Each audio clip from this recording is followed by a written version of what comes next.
She was trusted to protect vulnerable children, but investigators say the child in her own home became the victim of a horrifying betrayal.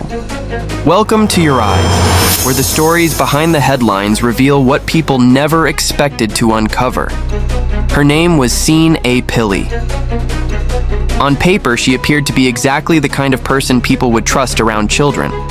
She had a master's degree in social work, was working toward a PhD, and was employed by the state as a behavioral health specialist at a Hawaii middle school, working with vulnerable kids.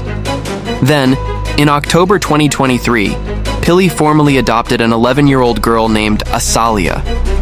Just 2 months later, everything changed. On December 22, 2023, emergency responders were called to Pilley's home on Oahu after Asalia was found unresponsive. At first, Pilley reportedly claimed the child had been sick and had simply slipped and fallen in the shower. But doctors and investigators quickly realized that something was seriously wrong with that explanation. Asalia had been severely ill with COVID-19, the flu, and pneumonia. But the medical examination revealed injuries that could not be explained by an accidental fall. The autopsy determined that her death was a homicide caused by blunt force trauma. Investigators said the 11-year-old had suffered multiple serious injuries, including fractured ribs, internal bleeding, neck injuries, and bite marks.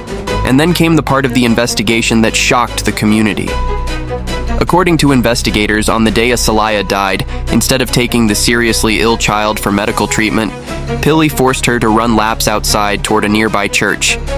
Investigators alleged that she then repeatedly assaulted the child for more than 30 minutes. Asalia never recovered, but the story didn't end with her death. One of the most controversial parts of the case came afterward. Despite being under investigation for the death of her adopted daughter, Pilley was reportedly allowed to continue working at a school with special needs children for more than a year. She was not arrested until early 2025. She initially faced a manslaughter charge, but the case ultimately ended with a guilty plea to first-degree assault. Pilley was sentenced to 10 years in prison. And that leaves behind one deeply disturbing question. How could someone with professional training in social work and experience helping vulnerable children become responsible for the death of a child who was supposed to be under her protection? Sometimes the most disturbing cases aren't about strangers, they're about the people a child was taught to trust. What do you think about this case? Follow Your Eyes for more real cases, and share this video so more people can hear Asalia's story.